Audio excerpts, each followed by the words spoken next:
Greetings, Warlords. Welcome to Saga Thursday, the show all about the skirmish miniatures game from Studio Tomahawk. Joined once again by Patrick. How's it going, man? It's going great. Yeah, good to see you once again. Thanks for coming back. We're going to be chatting about the Age of Invasion Romans. So this is pretty cool. I don't really know too much about these guys. I know some of the bear mechanics. I think I played them once, and I don't even remember if I played with them or against them in that game. So we'll see. We'll see if the memories jog. But we are. Um, it seemed like in our test there was some graphical hiccups here, so we might lose Patrick's video. But it seems like it just pops back in a moment or two later. So. Yeah, just be prepared for that if you do see it. But yeah, I think the audio held, so we're just going to plow on through to our discussion on the Romans. So I'm trying to remember. So, if Fimble, you were playing Romans at Fimble Winter, or I can't recall. No, I played the Carolingians because I Okay. couldn't get. There's no way I could get the army painted up in time. Okay. Well, that'll do it. I was trying, but it's like, no, this isn't going to happen, which probably hurt me a little bit because I was trying to get the army ready and then Hmm. had to switch gears right at the last minute. So Okay. Yeah, there was one person playing them, but I couldn't remember who that was. So it wasn't you. now And he was from Kansas. oh, okay. So what's your background with the Romans here? Does it go back to the first edition book or?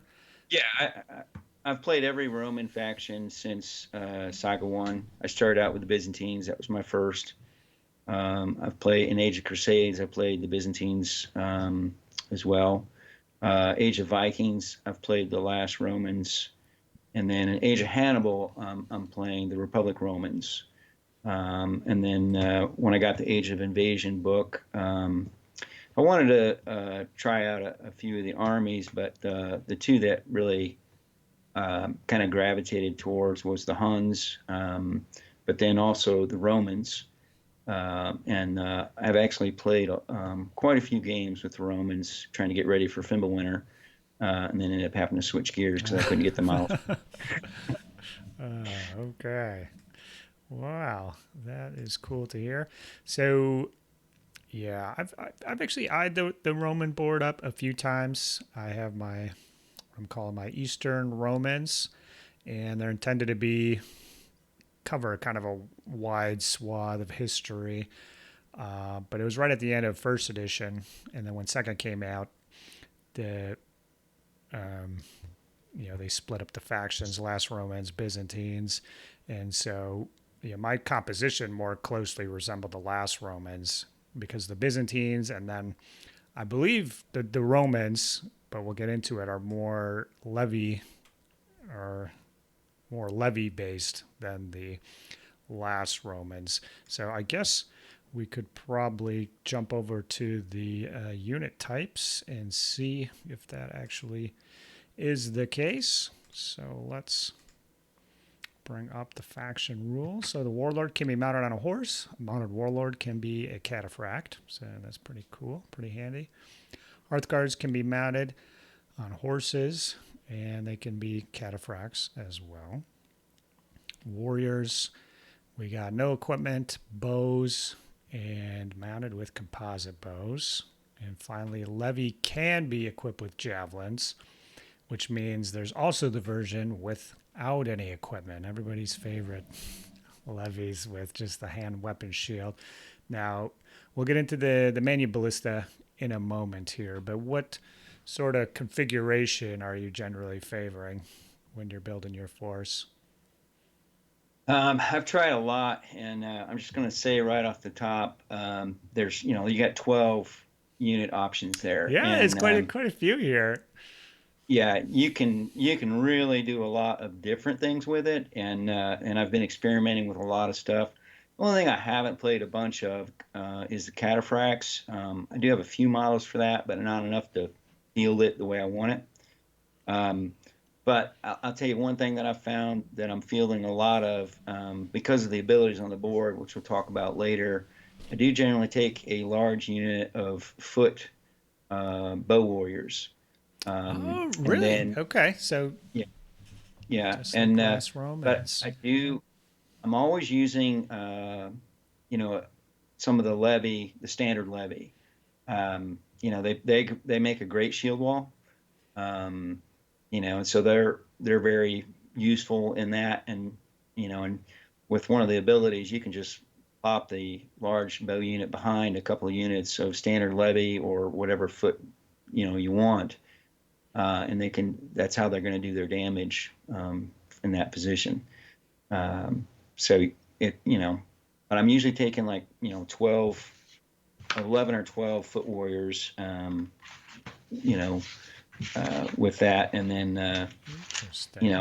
the foot warriors, or the bows, and then the standard levy to make a shield wall. And sometimes I'll have a unit of foot hearth guards with that, for a counter strike. So if somebody comes up, hits the wall, taking a defensive posture, what I like to do is shoot charge after that. That's one thing that I like to do is with those, having one good unit of bow warriors, and then having your standard levy, protecting that. Okay. Well, that's interesting to hear. You got my interest perked here because, for the last Roman force that I had, the bow warriors are the kind of the big anchor unit, and I just kind of assumed it would not be a good choice for the actual Romans and invasions. But yeah, I guess my force may be a little more applicable than I thought. I probably do need some more levies though. Um, let's talk about the Manu Ballista here. Do you take one or not? I've actually got two. So, Two. Okay. um, So let's. I don't always take two. Let me explain what Mm-hmm. the mana ballista. When you want to take it is when the opponent is fielding large units. So if they're feeling heavy levy base where they've got units of 12 out there, or they're doing the big warrior packs of 9, 10, 12, Mm-hmm. those ballistas become incredibly valuable, because your attack dice are based on the size of their unit. If your opponent is fielding a lot of small units, then it's probably not worth Gets. it, and I may Mm-hmm. take one or none. Um, but it depends on what your opponent is fielding. So if he's throwing out big units, especially if he throws out a big pack of 8 Hearthguard, throw in one of those things. It'll chew them up. Okay. Um, So but Go it's a ahead. it's a half point. Why don't you just kind of describe quickly how it operates? The ballista, it gets the way that it works. Its shooting is 2L, so it's very long range. And I want you to understand, like the way I look at this faction, it is the long range sniping unit, right? And we'll explain Okay. that a little bit Yeah. later. But it's really good at super long range shooting. It's not good at mass shooting. It's not good at, putting out lots of shooting dice. What it's good at is long distance, high quality shots. Um, and the ballista is one of that. So it's got 2L shooting. Mm-hmm. It's like a crossbow in that it gets a +1. All right, Nice. so that dice gets a +1. But you can't do 2 consecutive shoots without activating it to do something else. So it'd be a shoot and a move, and then shoot again. The other thing, though, is your attack dice is determined by the number of units or number of figures in the unit. So if you've got a unit of 10, your attack dice is, half of that unit. So you would get 5. 5 at a +1. Yeah, not shabby. So what are the downsides? I like everything you've said so far. There's got to be Saga's all about the pros and the cons. So where There's a where couple of can you go wrong? downsides. Yeah. There's 2 downsides. One, it can only move S. Um, And so like if you want to double shoot, it's only going to move S, so you can't do that. But the other downside is you can't put it into cover. You can never go into field or woods or anything like that. It has to be out in the open. So what I do with it is I'm going to place a large field in front of the ballista. All right, it Okay. can shoot Yeah. across the field. The field's low. You can see right over it. Yep, and they're going to have to go around it to get to it or go through it. And so that gives you more shots with it. The other downside to it, as the game progresses, it's going to be less effective because the units are going to start to get whittled away. Oh, So, yeah, sure. Yeah. it's not really effective at shooting a unit of, say, 3 warriors. It's not, you're only going to, roll in a couple of dice on that. And so its effectiveness is early game. All right, so you've got to look at an early mid-game strategy with the ballista, utilizing it in the early game as much as possible to soften up those units. Because the one thing the Romans aren't good at is they don't generate a ton of dice in melee. It's not like the Huns or anything like that, where they're going to be able to put out a bunch of melee dice. So you have to soften up those units a little bit, and the ballista can do that. If you think about a range of 2L, well, they're going to have to move quite a ways to cut that down. And if you can do any roadblocks to slow them down and get in a few more shots before they get to the ballista, that's going to be a big improvement. And then the last thing is it doesn't do any attack dice in melee. It doesn't generate Saga dice. No Saga die, armor 3. Looks like just Armor aggression 3. 1. So it is resilience But it 1. So has they resilience can't 1. just sneak a hit through to kill it right away. But yeah, that makes sense. Towards the end of the game, you might be wondering, well, why did I even take this thing? It's not generating a Saga die. I can't. It activates on a uncommon or rare, like a unit of levies. I guess there could be some on the board here that might also activate it. But and then when it does shoot towards the end of the game, it's just 2 or 3 hits to something. So yeah, I like up front though, definitely a scary piece and can really mess with your opponent if they do favor those huge units, maybe the Franks or something like that. There's a couple factions out there that really like the big units. The 2 games I lost at Fimbulwinter, I would have loved to have these guys. They would have been really good against the 2 games that I lost. They would have been a much tougher opponent against the factions that I was playing. Okay. So one guy was fielding all levies, which that would have page back. Oh yeah. I would have thrown out 2 ballistas for that. And then another was playing a large warrior packs. I think it was the Franks. I think they were playing the Franks, and they were putting out large warriors of like 10. This faction would have done pretty well against, I think. Cool. All right. Well, we've got the kind of the bare bones here. So we're thinking a big unit of bows, a Manu Ballista, sometimes 2, you're saying, some levies, and some Hearthguard to counter attack. That may or may not be cataphracts, depending on what models you got. So let's jump in there. So looking at the top of the board, we do have a little something up there on the top right. Instead of activation pool, we've got rallying cry. This is a orders reaction. You can use any die you want, and you use it to increase your impetus by 1 or 2 if you use a rare. And so that would be the introduction to the impetus rule for this board here.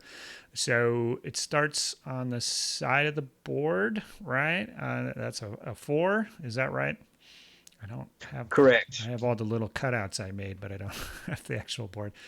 Uh, so I've heard this described, this impetus rule. I was actually listening to Hercus Monty under the old YouTube name. I can't Activation Phase podcast. So he had an interview with one of the writers of the Age of Invasion books, and they said this impetus rule was to reflect that the Romans are more orderly. So they do an attack on one turn and then expend the impetus, and then they have to use a turn to recharge. And then the turn after that, then they attack again. So it like starts and stops.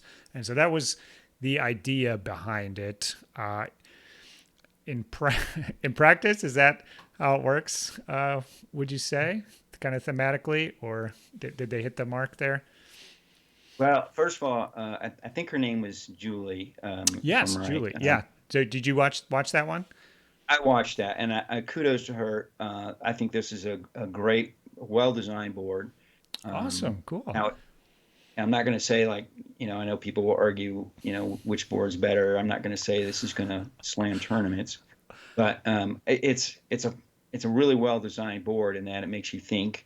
And I think for what she was intending, especially like, my vision of this board is like written, during, the time when like the Ninth Legion disappeared or whatever, and, as Rome was kind of imploding, and, had the rise of the Byzantine era, but the fall of Western Rome. It does a great job at that. Now, attacking every turn or attacking every other turn, what I found to make the board work better is you're gonna you can play rallying cry on your orders or as an orders reaction. So Mm-hmm.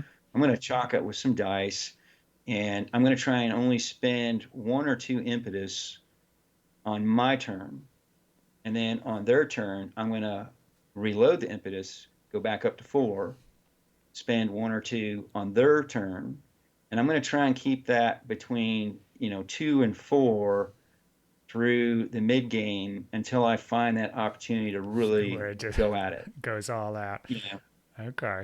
right? Cool. So So if you you're go trying to ahead, keep it topped up for the most part. trying to keep it topped up, and there's another ability we'll get to that makes that easier. When you look at it, it's a very dice hungry board, but you start with 4 impetus. That's like having 4 free Saga dice. And Okay. then there's another ability here that if your impetus gets low, you get extra dice if you play it. And so you're going to get dice. It'll depend a lot on your rolls. If you get some decent rolls, you'll be able to keep that impetus very high. But what I found doesn't work is, dropping this thing down to 1 on turn 2. You're That going to be in trouble because that's like a target on your back. Like, oh wow, his impetus is down. I'm going to go in. Because a lot of your defensive abilities are keyed into that. So you have to keep it high through the initial phases of the game. okay. Um, Yeah. and So there are go ahead. so just playing if you have a high impetus, I mean some of the abilities are just better the more right, the more impetus you have, the more defense Correct. dice you can reroll or something, for example. Exactly. And then You I want to think keep it high because basically the level of impetus, for most part, will determine the effectiveness of the ability. So the okay. higher the impetus is, the better the ability is. So if you keep it, at 3 or 4, those abilities have a lot of merit. But if you're down at 1 or 2 and you pop those abilities, they don't have a big impact. Some of them, some do. There's some that it doesn't matter. There are some that Mm-hmm. it does. And so like, when you pop that ability, generally, we'll get into it, but if you're going to do a combo, you want to pop an ability that is influenced by the number of impetus. So what I usually will say is your impetus plus 1. So gain, dice equal to your impetus plus 1, for example. Then you'll have others that, you know, just, lower your impetus by 1, and then you get to play the ability. So it doesn't matter, where your impetus is, so if you can lower it, then, you can play the ability. So those are, if you're doing that combo, do the ones that determine the effectiveness Sure. by your Yeah, number first. there's a sequence to things that must be followed. You probably need just a couple of games just to kind of work out the kind of flow of when you pop these abilities. Um, all right, well, let's jump down to the board itself then, and I don't know. First one here, Fotis. Is that how you would I'm say going to it? let you pronounce that one. Okay, yeah. Looks like a combination of an O and an E. I'm thinking Foderati, some Fotis here. Yeah. Orders a reaction, takes a rare. So choose an enemy unit until the end of the turn. It suffers an additional fatigue at the end of each shooting attack it makes and melee it is in. You can reduce your impetus by 1 to choose 1 additional unit, or by 2 to choose 2 additional units. So you spend 1 rare, and possibly up to 3 enemy units will take a fatigue for each shooting or melee. So for melee, that'd be, if you fought 1 melee, you'd end with 2. Yep. And okay, that seems good. What do you? I don't know where we're going with this board here, but it seems decent here. Do you need the rares for somewhere else or not? Yeah, you do. Your rares are going to go in the ability adversity and then rallying cry. However, with certain factions, this is really good. And like when I play it, it shuts the other opponent down. So like if you're kind of if you're going to get attacked by a couple of units, 1 or 2 units, or 1 big unit, this can, especially like the Franks where they've got these multiple activations. Mm-hmm. Uh, when they come in, they attack, and then they get to attack again. It's like, oh my word. This will shut them down very, very quickly. And it's really good against shooting armies too. Like guys that use the Huns to come in and shoot and then charge. Well, that doesn't go very well. Yeah, any composite Yeah. bow force. I mean, because they could come in and shoot, and then even if they just want to run away or whatever, they have a fatigue now, and you just Yep. slow them down. You're like, And it doesn't matter. It can be their first activation. Like, say if they shoot, like, they're sitting there like, oh, I'm going to activate them, shoot, bam, they got a fatigue. Like there doesn't matter. And then if it's their second shot, well, then that's 2 fatigues. Mm-hmm. So like if that's their second activation, so let's say they moved and then they shot, and they're supposed to get a fatigue at the end. Say it's some foot guys that move forward and shoot. All right, well then they're going to get a fatigue for the second activation, but then they also get a fatigue because that second activation was a shoot. Mm-hmm. So it can really put on the fatigue. Now, it doesn't affect the composite bows because they're fatigue free on their shot, as far as getting extra fatigue, but they would get that 1 fatigue from this ability. Yeah, I think this could be cool too.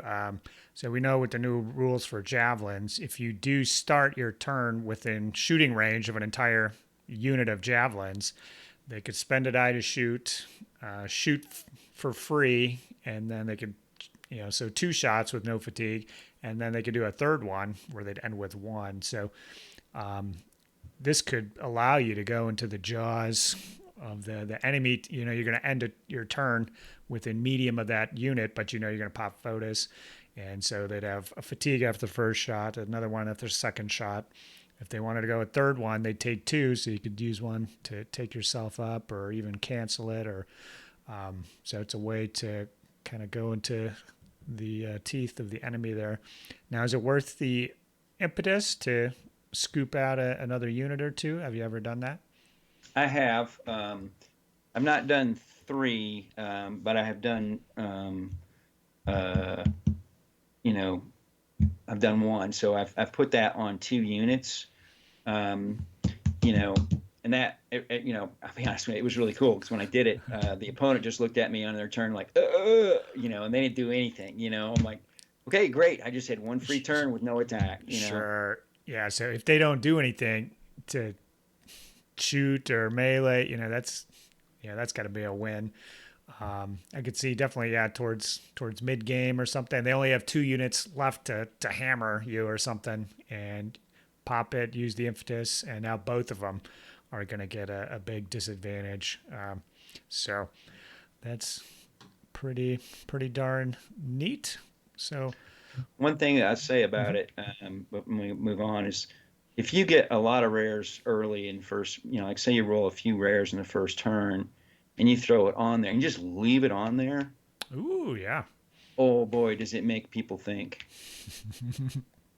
Sure. Yeah, they don't know that you are necessarily going to use it or not. You know, they'll probably assume you're going to use it the first time, and then they're like, "Oh, you're just keeping that there." Well, you know, they had kind of had to have two plans in mind. One in case you mucked it up, and then I think, yeah, towards those later turns, it'll just get better and better as their options dwindle and dwindle.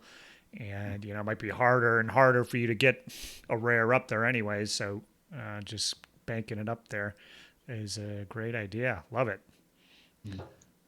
All right, head down to Limes.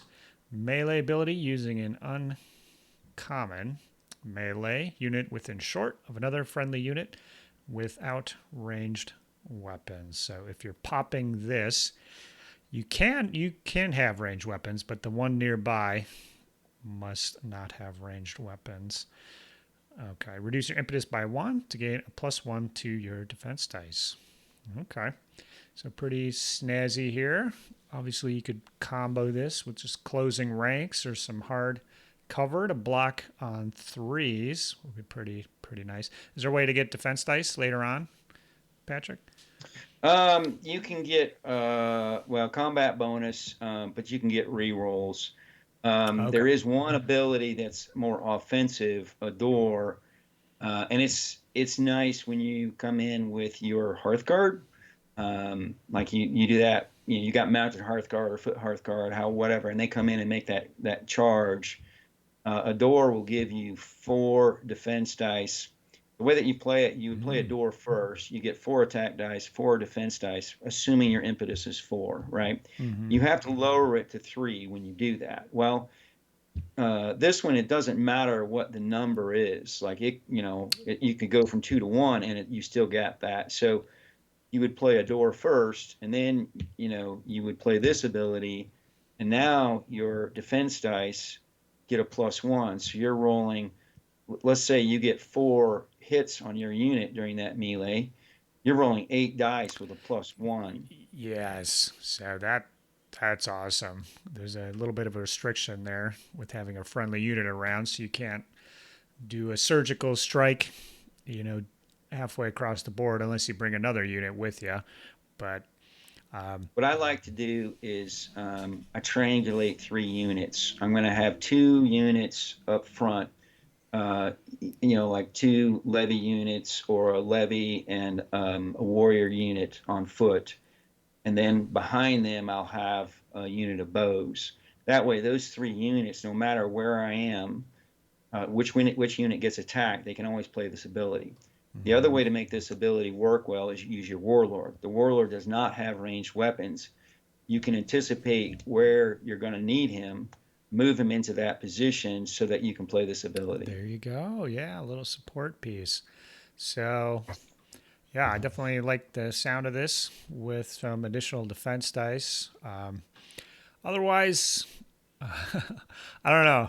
You play a lot of Saga. I'm a little suspicious of rules like this where it kind of gives you, I guess I've been burned by the dice too many times. It gives you a false sense of security here when you roll 1s and 2s. So having those defense dice there to really lock in and just kind of give you better odds just on the, you know, when we're looking at averages. So do you use this one on its own, I guess? A lot. Okay. Yep. I'm using this one a lot. I mean, it's getting played 4 or 5 turns. Okay. Yeah, it's getting played quite a bit. Yeah, and I guess even especially the melee levies without, just closing ranks and then +1 on top of that, save it on 3. It's a slog getting through those guys anyways. And so yeah, this Right. one definitely would be demoralizing for your opponent. Yeah. I mean, you can't. Yeah, it's great ability. That way. Like I use it a lot. It's what makes your front line last. Mm-hmm. Romans, these guys are going to have a front line that just endures, and this is ability that does it. Awesome. All right, moving down to combined formation. Activation ability using a common or uncommon. Activated unit of warriors to shoot. From this activation, their range and line of sight are measured from any point in another friendly unit within S. So this must be where those bow warriors come into play, I'm assuming. So there are abilities that let you shoot without having the equipment. Am I reading this right? You do have to have like bows in the first place, right? Yes, you cannot use it on levies, so the ballista is out. It has to be bows. It does not specify foot or mounted, so you can use this with your mounted composite bow warriors or your foot You could, warriors. yeah, you could. So either one of those. This ability, for example, if you have a unit of 12 foot warriors, you can actually reach out a long ways with this ability because you're going to be S plus M from your measuring point.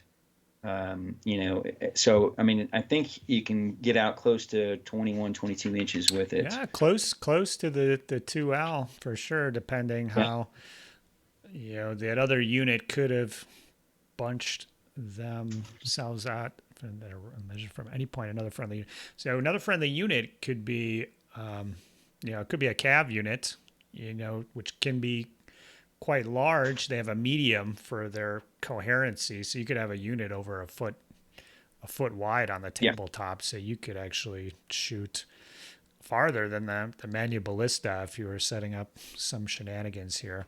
And the other thing too, which I love, is you measure from one specific guy. So your opponent has to be really, if they're trying to screen something, they really need to screen it, because if there's a tiny gap between the two units, usually if you're drawing line of sight from every guy, maybe one can see through that gap, but the rest can't. But if you're drawing all, 6 of your shots or whatever are coming from one guy, and so this would happen in there's kind of a similar ability in Age of Magic, shooting from the woods. And if you just see what one little, you've got one little line from one guy to the warlord or the priest or whoever, that last Hearthguard in the second rank, it's awesome for devastating fire, getting in between those gaps.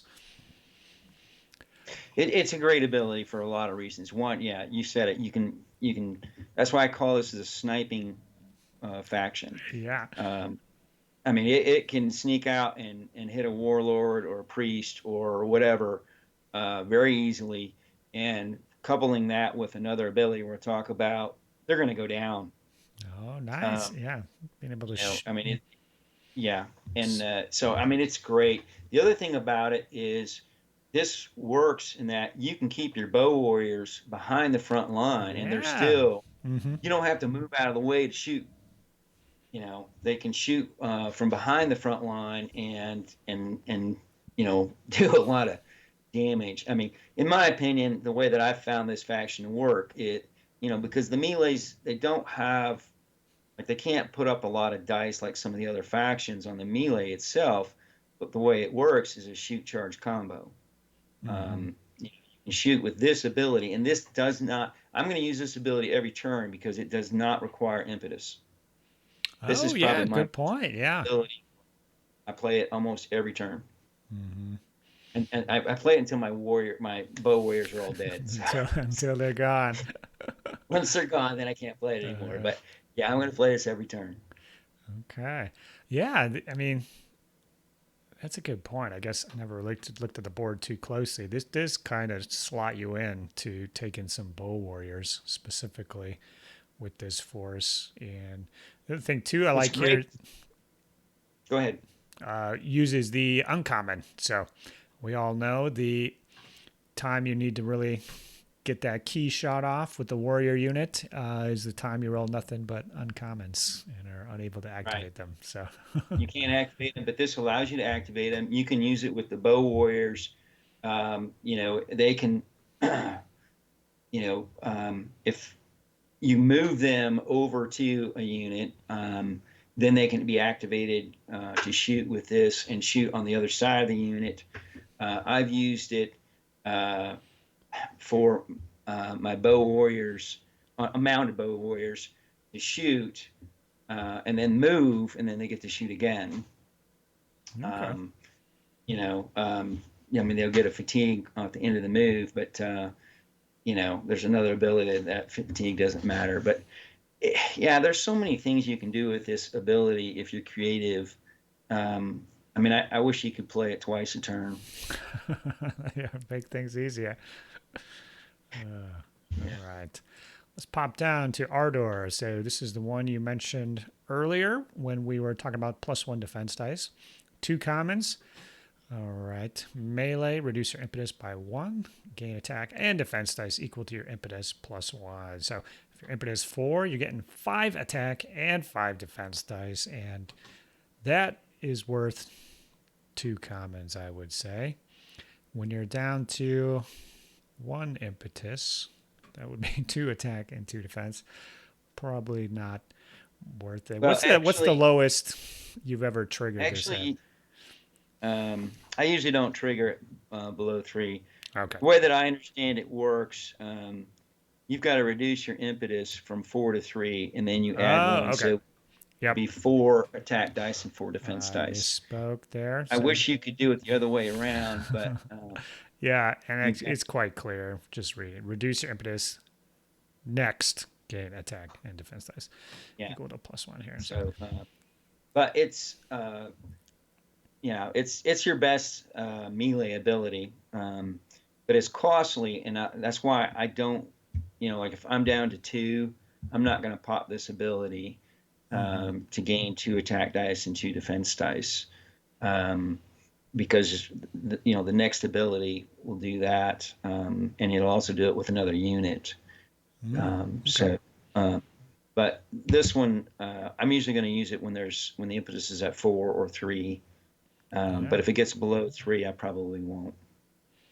Very nice. Combos well with that prior ability. And sounds like this is as heavy as you're going to hit here with these extra attack dice. Okay. Yeah, let's talk about Bertus. Oh, another 2 dice ability, 2 in a row. What's going on here? Common and uncommon activation. Reduce your impetus by between 1 and 4. Then activate that many units. They get 2 bonus attack dice and 2 bonus defense dice if they charge, 1 bonus if they shoot. So yeah, this is just like Ardor. It's like a mini Ardor. Yeah. Using a common, uncommon. So, and theoretically, you could use both of them, activating it with Bertus, and then when you're in that combat, pop a Ardor, and so you could have a little tiny unit here. You could have 2 warriors, go to 4 attacks, pop Ardor. So you could have 2 warriors with 8 attacks by the end. That could be good. Okay, but all the impetus is precious, as we know. So, I mean, are you gonna? Because you could just activate them. Correct. With dice. What this is good for is late game. Okay. Once you get depleted units, let's say you've got a couple of units that are just 2 and 3 warriors. They're not generating saga dice anymore. If you charge with 2 warriors, it generates 2 dice. At the best, you're hoping that they put a fatigue on a unit. But let's say you activate, you get into the thick of the things, turn 5. You've got a couple of depleted units, one with 2 warriors, one with 3. You use this to activate 3 units, and you all charge the same thing. You take that first unit of 2, charge. They're going to get 2 attack dice bonus, so they're going to have 4 attack dice. Okay. Then the Yeah. unit 3 gets 2 attack. So they're going to charge with 5 attack dice. So that unit just took 9 attack dice. Plus now it has 2 fatigues. Then you go in with your Hearthguard, who again get 2 bonus attack dice and 2 bonus defense dice. So what you're doing is you're using those small units that really wouldn't do much, but they're going to end up, generating, anywhere from 8 to 10 bonus attack dice on that unit, because they're all depleted, so they're all charging, and then it adds up, and hopefully by then, it can be very decisive, because what'll typically happen is your opponent will use an ability, then they'll use another ability. Well, like how many defensive abilities do people have? It just Yeah. can't go on forever. Now you can go in with the bigger unit and do some damage, because Okay. they're not going to be able to buff that defense as much, Yeah. because Or you've kind of they. depleted it and you've laid fatigue.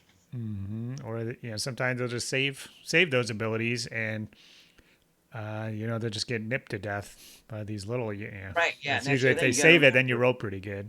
Is my Yeah, experience. Yeah. you're still coming at them with 8 to 10 dice before you get to the main show. Well, that's pretty significant, and if they don't do anything, that could actually whittle them down. So I don't know. I've used it in the late game. I'll try and use it like mid to early late game, like turns 4 and 5. Because by turn 6, it gets really hard to play because you just don't have the dice to do it. The two to begin with. Unless Yeah. you've been able to, if you can load adversity in turn 5 and then use that in turn 6, you'd probably pull it off. Okay. But I mean, that's the way that I use it. Now, somebody may have another way of doing it. I will tell you one thing that doesn't work is using this. I've tried using this as a bunch of mounted bow warriors, composite bows. Oh yeah. It's too expensive, really, because you're using your impetus up to move these guys, and they're not really getting the. I mean, you can't use the shooting bonus on them. If you're activating them to To move, move. Yeah. you don't get that bonus dice. So there's not. I thought it would, like, oh wow, you can actually use these kind of like the hunts. No, it doesn't work.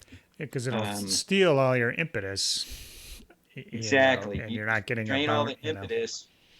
You didn't really do anything extra. It's not like you had any extra bonus dice in your combat, but you used all your impetus up, and you didn't really gain a whole lot except you activated some units. So I just found that not, maybe somebody else can get it to work better that way. But don't get me wrong, the mounted composite bow warriors are extremely effective at sniping warlords. Right. They're really good at doing that. But you're going to have one unit of them. You're not going to have, a whole bunch of little Yeah. units Your of entire army impossible. isn't going to No, be. it's just It's not going not to one of happen. those factions. So, okay. Mm. Yeah. Interesting ability here.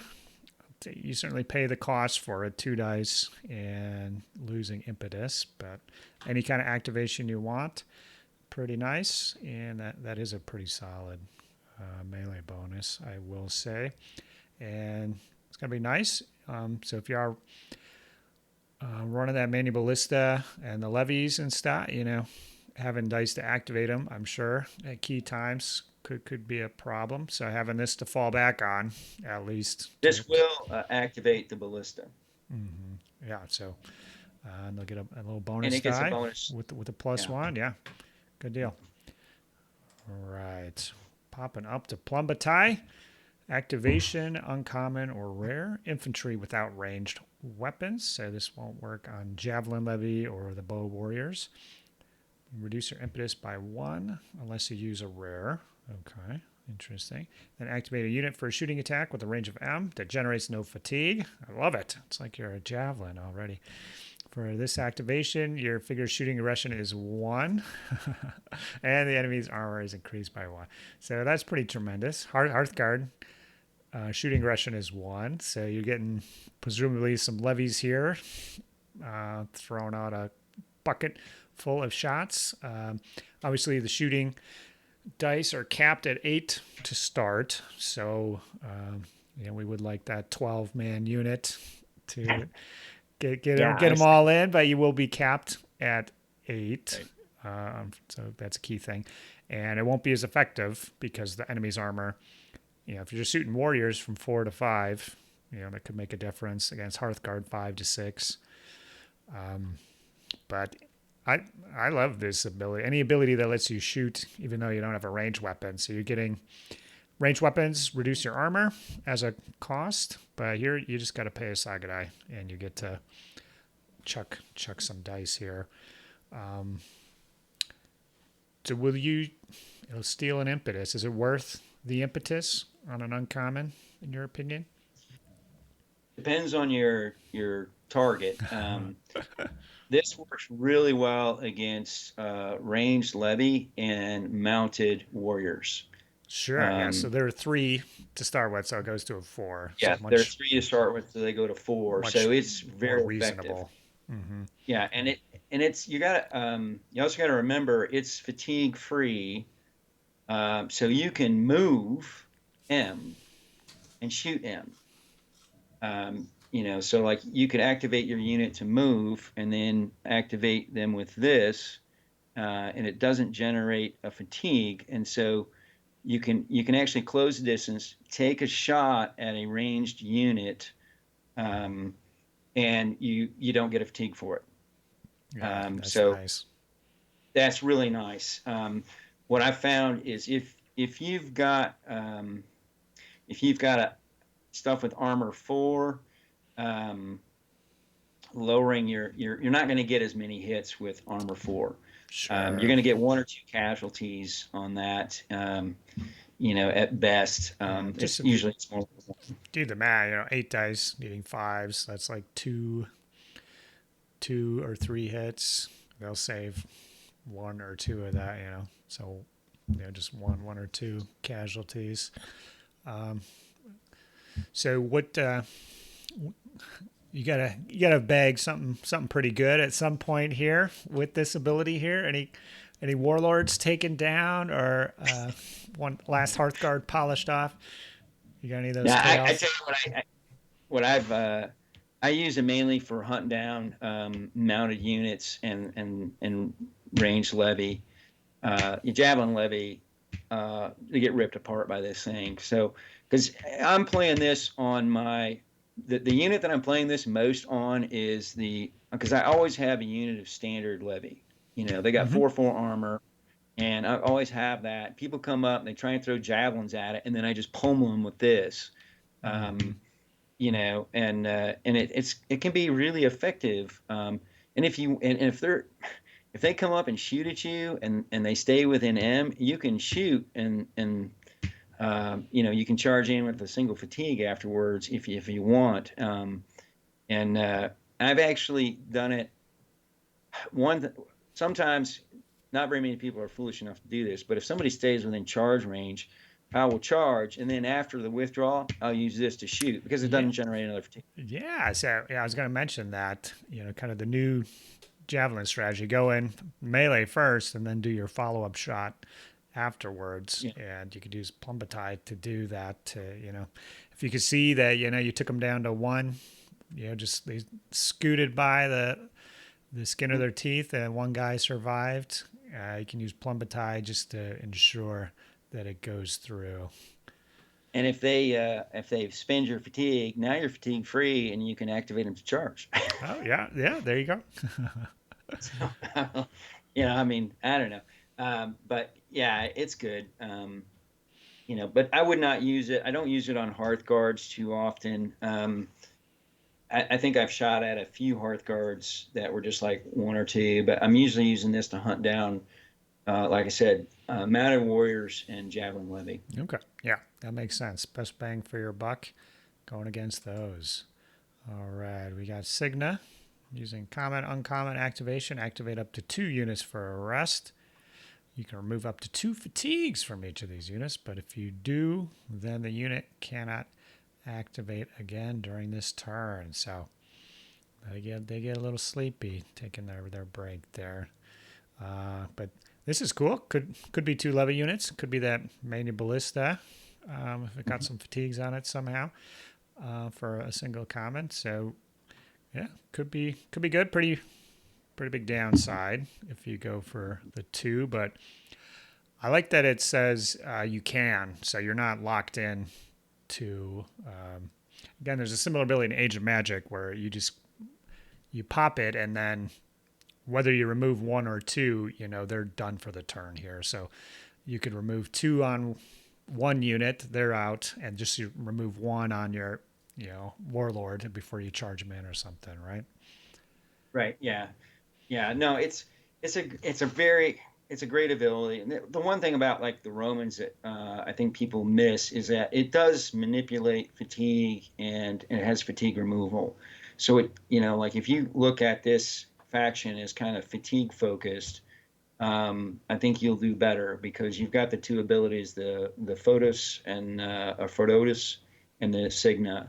Mm-hmm. You're going to use this a lot because you're probably going to be shooting multiple times. You probably have a unit, range unit with fatigue.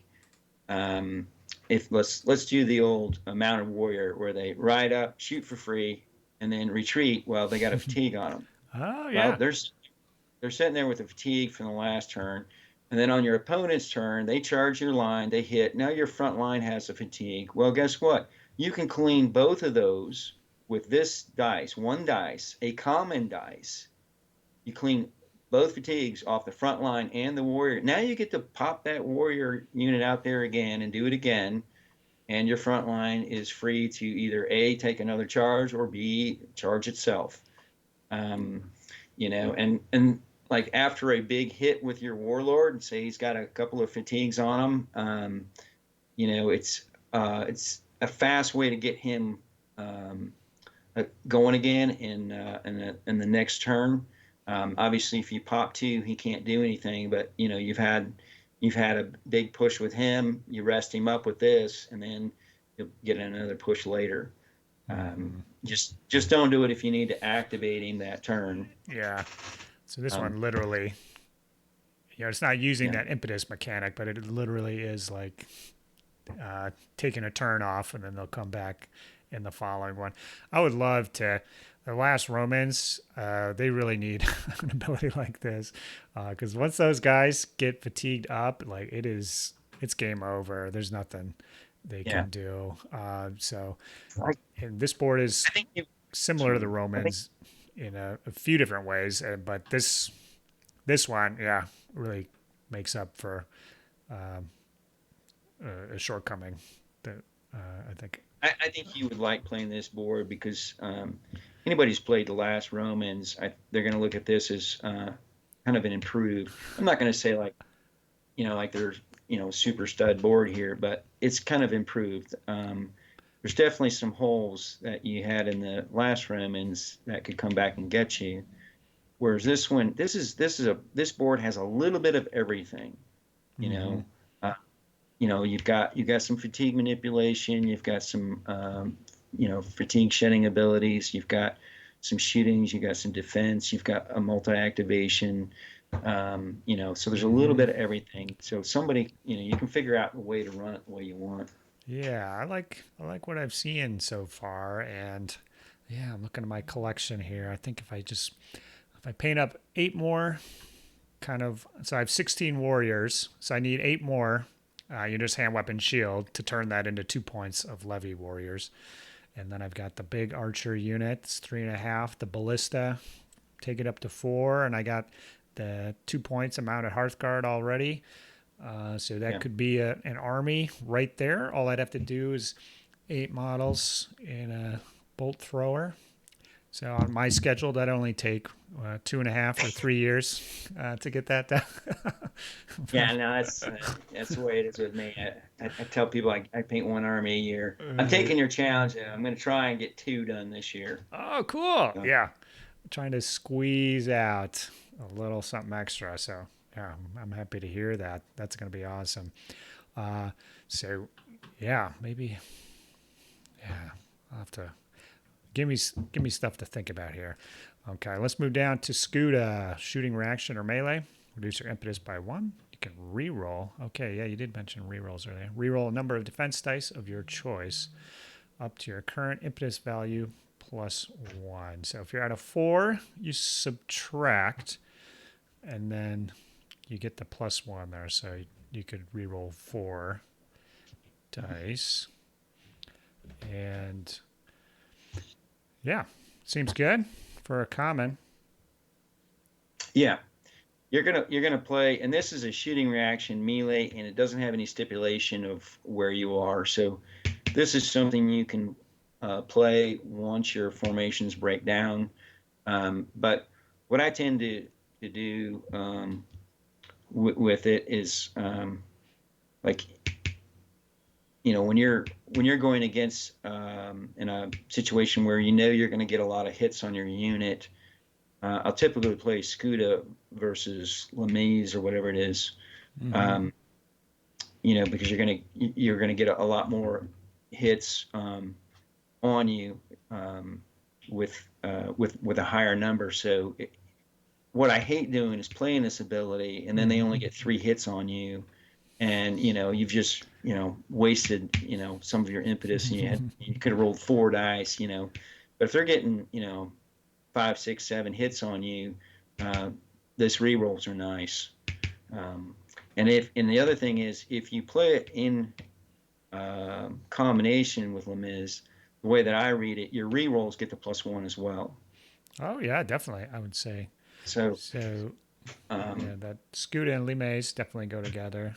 I mean, comboing it with Ardor could be good, but with the impetus reductions, it's kind of pushing you against kind of doing these combos because well, I mean, Limes at the end is fine, but yeah, if you do with Ardor the first, Ardor, then Scuda is going to be a little weaker than it would be. yeah, I usually use Ardor with Limes or Limes. I don't know how to say that. I Yeah. usually use those because it doesn't drop. What you're always trying to do with this is you're trying to use an ability that affects your impetus and the one that doesn't. You know, Okay. Yeah. you're trying to work that You combo. want to trying to keep it up. Right. You try and keep that impetus up because there will be a turn, 4, 5, or 6 where you drain it the whole way, and you're like, okay, I got nothing. But at that point, you hope that you've hammered your opponent enough that they're not going to be able to come at you too hard on their turn. Um, but or if you've done your homework here and you're throwing dice and rallying cry, you can bump up the impetus some on their turn and be ready. Yeah. So I was going to circle back around to that. So it's starting to make sense. So you go in, you pop Ardor or Scuda, maybe Limes, takes the impetus down by 1. You're good for the turn. You use Rallying Cry at the start of their turn, and then when they come in, you still have, if you use Scuda, then Ardor's up, or vice versa. Right. And there's still, so you got max power out of both of them when you kind of do it that way, So that strategy makes total sense now after looking at most of the abilities here. We have only got 2 more to go. Let's pop down to adversity. So this is a rare orders. And so like most boards, if you steal the activation pool away for some interesting ability, they add it back down in the regular Saga abilities in some fashion. So take 2 of your available Saga dice, 3 if your impetus is 2 or less. Oh, cool. Well, that's one thing where lower is better, right? Roll them and add them to your inactive Saga dice. So potentially 3 for the cost of 1 rare here. So obviously it could be just used like a regular activation pool. You can only use it once per turn, so you're not going to go from 2 Saga dice all the way up to 8 on your last turn. Like it happens more often than you think, or should. Yeah, I lost the game at Fimbrel because of that. Yeah, that's it's kicking the gonads. I had the guy down to 4 dice, and then he activation pulled up to 8 and just hit me really hard. Makes a difference. Oh, So, it does. It's really. to come back from that. Adversity can be used once. So you got something here if you're just going for mass dice. I guess as a rare goes, Plumbers Tie and Fotis. There's one more ability I see that does use the rare. I mean, how precious are these rares here? Adversity is where I'm going to place a rare right off the get-go if I Okay. can. And then I'm going to use that, when I need to recharge the impetus and the rallying cry, because you can rallying cries and orders, adversity is in orders. Say your impetus is at 2, you can pop adversity, roll 3 dice, load rallying cry, pop rallying cry, and load your impetus. Oh yeah, a lot of stuff could happen just based off that one rare you put in there. Interesting. Yeah, your opponent could conceivably think that, say you're down to, you're down to 2, 1 or 2, and they think, oh, well, they're not going to be able to hit me that hard. Well, you pop adversity, you've got 3 dice to play with. You could, you can get it up to 4 by putting 2 dice in rallying cry. Yeah. And if I got a rare, I'd probably put it in rallying cry, or I might reload adversity for a later turn, depending Yeah, on when it is. if you're rolling 3, it's 50-50 whether you get a rare or not. So you might, get 1 rare and 2 dice to play with, or 2 dice in there, and you'll be impetus 4 either way, and then it's just really have 1 or 2 dice to play with. So cool. Yeah, that's interesting. That's cool that it gets better the lower that is. I think that's really interesting way to do it. All right, coming up on the last one here, the bottom right corner, home to so many wonderful abilities in the game of Saga. Sometimes in this sign, conquer, common or rare, shooting or melee, reduce your impetus by 1. Next, oh come on, discard attack dice equal to your impetus value plus 1. That's no good. That's a penalty. But for each die discarded in this way, oh, automatic hits. You were right. This board's got everything, Patrick. Automatic hits. I love it. Done fairly, so you have to discard the attack dice. So 1 levy chump isn't going to generate a bunch of auto hits necessarily. Although right, a couple could, with Baratus, I think there's a way to do it. But you want more impetus for this one, because more auto hits is more gooder, as I've been known to say. And wow, shooting or melee. Okay, how do you like to pop this? When are you going for auto hits here? Sniping warlords. All right. So yeah, remember that you said threading the needle with baby. Combined. Okay, you pop combined formation in this sign conquer, and combined. I always call it ITSY, but combined formation and that it's great for shooting. You can use it with the mounted warriors too. Yeah. Let's say definitely. you've got terrain that doesn't allow for long range shooting. Well, they can run around the line, run up behind the line, and hit the Hearthguard unit or the warlord. Free shot, boom, inside. They're thinking, oh wow, my armor's 5. Whoa, wait a minute, armor doesn't matter at all because they're auto hits. So you're gonna get probably statistically you'll get 2 fatigues on a warlord if you're popping it at impetus 4. But if you're going in and you got a 6-pack of Hearthguard and you kill 2 of them, that's a win in my book.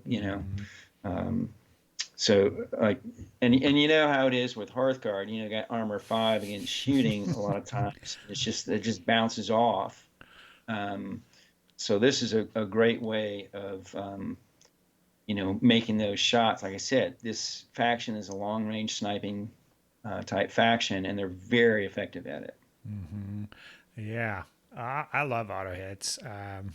Definitely so many tricks and shenanigans you can pull with this, but you got the impetus and your starting attack dice pool to work around. But yeah, you can see some fun demoralizing things. You have somebody charge into your big levy warrior block, you close ranks, you pop limes, or this one, you've only got a couple of attacks, but there's a universe where they lose 2 or 3 Hearthguard, and you just lost, 1 or 2 of your levy or something like that.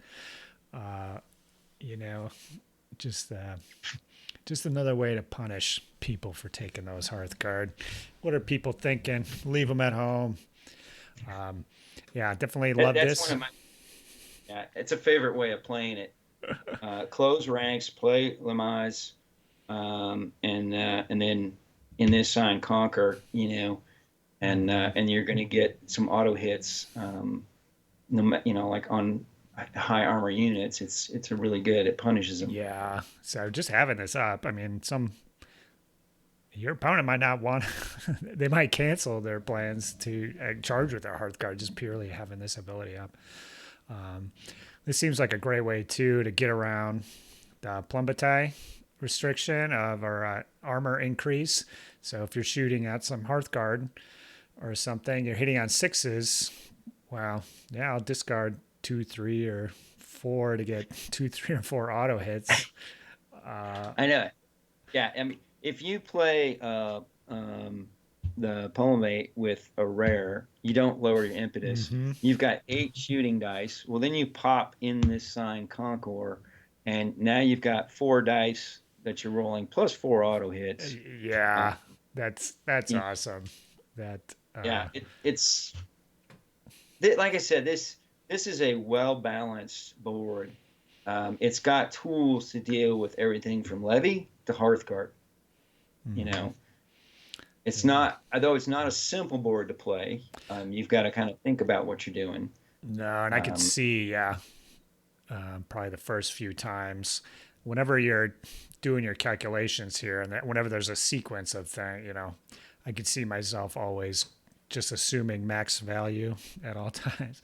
I'll pop Ardor and then go to Scuda, and then my opponent's like, "Oh, hold on, your impetus is only 3 now," and I'm like, "Oh, yeah, or 2, yeah, oh yeah, oh, I forgot about that, well, I already played it, so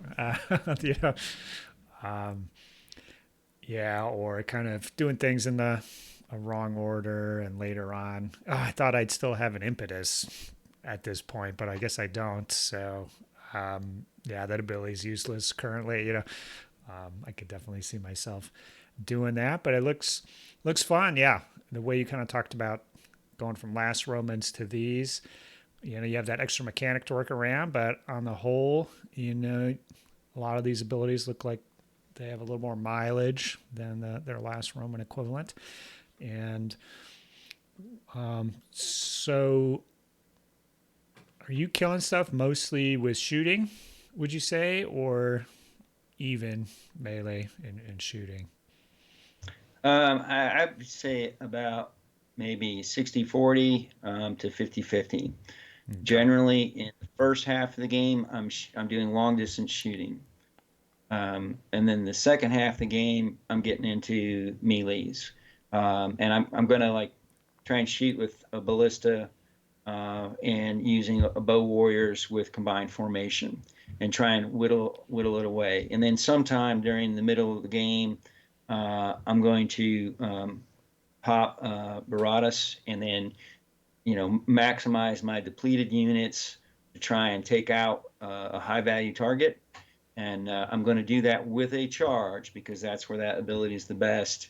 Mm-hmm. So I'm trying to conserve my Hearthguards to make that hit. And I may have sniped their warlord before they even got in. If they're not careful, mm-hmm. I will. If I get that 2L shot on a warlord, I'm going to take it. I'm going to take that warlord out.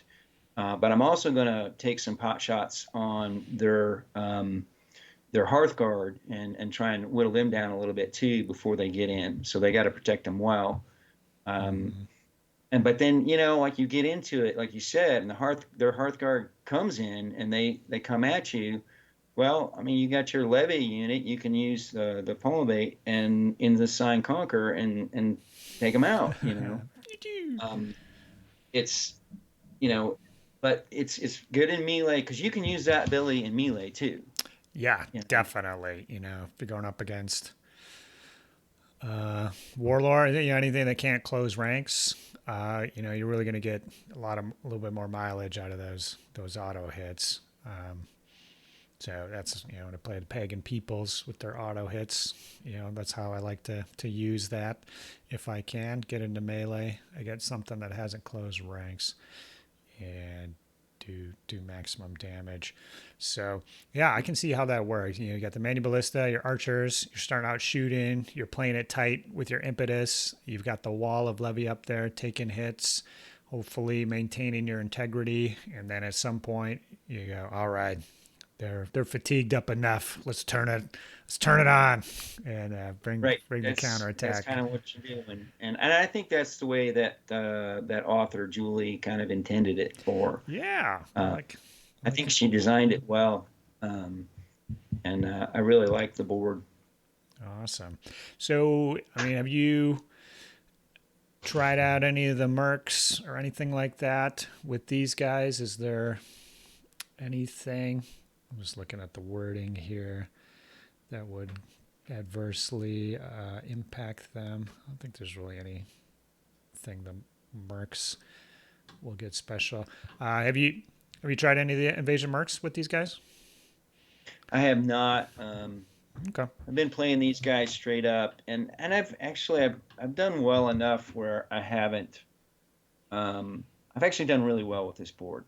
I haven't played it against what I consider like some premier players like yourself, but I think somebody like you is going to get a lot of mileage out of this board. Now, somebody with more experience would probably look at some of those mercs and figure out how to fill a hole. Like right away, the one that comes to my mind is that I forget which one it is. Can't remember. I'm getting too old. Getting too over this shit. There's that one unit that's just melee crazy. I forget the name of Okay. it. Yeah, I can't offhand. I don't know a lot of the invasion ones. I know there's a lot of powerful. They've upped the merc game a little bit with Alexander and invasions compared to the previous book. So I'm sure there's something good in there. Just looking at these abilities, it doesn't look like there's any stealth. So mercs can't be activated. They can't trigger melee or shooting abilities, and that is basically all the abilities on the board. So there's not going to be any stealth merc buffs, just based purely off the board.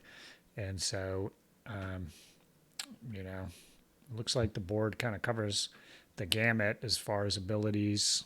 And, it's one of those combined arms overall type things. So it's not obvious that anything's missing, but yeah, I guess just offhand, the attack piece, um, is Yeah, I probably mean, what if you had a you're not going to put out yeah, 20 or 25 attack dice in one combat, with this board where I've done it with my Saxons plenty of times, but not these guys. So if there's a particularly hitty mark unit, which I'm sure there is a couple in there, I think that would probably be the obvious choice. yeah. No, I agree with you. I would be looking for a merc unit that hit hard in melee. Because if you have 6 Hearthguard, they're going to do 12 dice, and then if you play Ardor, you're going to get 16, which is that's a fair amount, but it's not comparative to other boards. Mm-hmm. There's other boards that can produce a lot more than that. Yeah, it's But not bad because you can actually keep the Hearthguard alive right, but during that's the thing their about attack run, which yeah, with the not every Ardor. Yeah, go ahead. I'm sorry. but yeah, not every board can do that or is conducive to a 6 or 8 pack of Hearthguard. So yeah, just based off those dice limitations and stuff, you can nickel and dime them, or if you want to hit hard, it's got to be that Hearthguard or a Merc unit. Sounds like. Yeah, no, I did a map on it. If you take a unit of uh, Hearthguard in, and say they get 4 hits on them with Ardor, and then you play LeMaze, I don't know how you say it, Hmm. you're going to cancel 5.3 of those hits. So you're going to cancel all of them. So that's the Yeah. thing about it is like you go in with your 6 Hearthguard or your 8 Hearthguard, they're going to do a moderate amount of damage, but you're going to take very little with that. Hmm. If you play it that way, and I always play Ardor first to get maximum dice, then the other ability. Um, and usually like I'm going to try and get those guys in on a counter charge. So like they hit my standard levy unit. Well then, instead of charging with a standard levy unit, I countercharge with the Hearthguard unit, and then that levy unit allows me to play that ability. Yeah, they need some buddies nearby, so Yeah, doesn't matter the quality of those buddies. Even one man with a stick is enough to get the Hearthguard to yeah. fight with courage. Yeah. There only needs to be one surviving levy to pull that off. Yeah, So maybe. Okay. Yeah, overall, looks good. Do you have fun playing the Romans? I do. I look. One of the reasons I wanted to play this board is because in the back of the book there was that one campaign Yeah, on the maze right here. I don't know if you can see it, I but can. um, that was kind of like Romans versus the barbarian. I thought, well, I'm thinking, I'll play this board because nobody will play the Romans. Everybody want to play the barbarians. I started playing Romans and I really liked them. I'm like, so, like this is a pretty good board. I really like it. It's Hmm. out of all the Roman factions that I played, I rank it pretty high. I really like the board. I think it's a lot of fun to play. Hmm. Cool. Glad to hear. Yeah, sounds fun.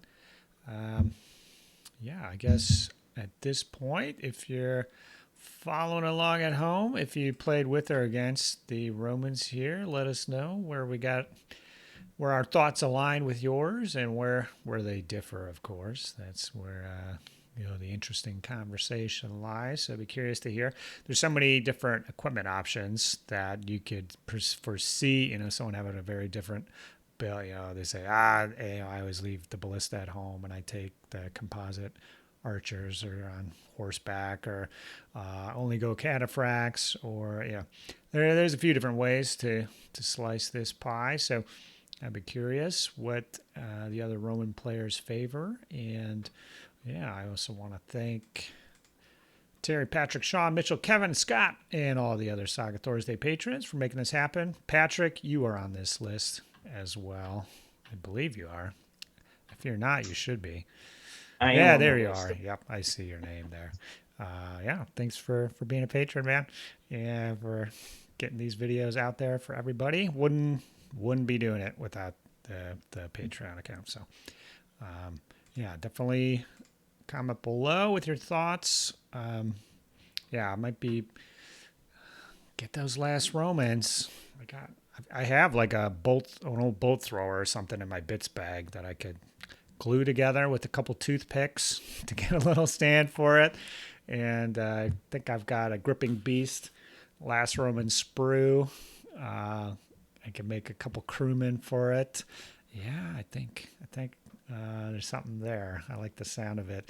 But yeah, thanks for coming on, volunteering to do this. You reach out to me. Those are my favorite emails by far when people are volunteering a faction review, and you've done at least one previously. I think two.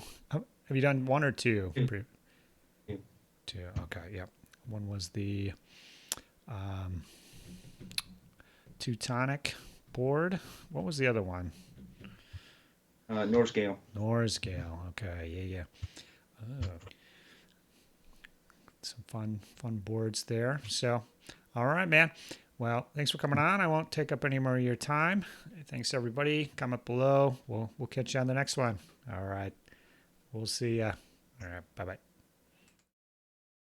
Saga! If you'd like to see more Saga content, consider joining the Heathen Army over on Patreon or popping on down to the Saga Thursday Discord server. Links below. Thanks, guys.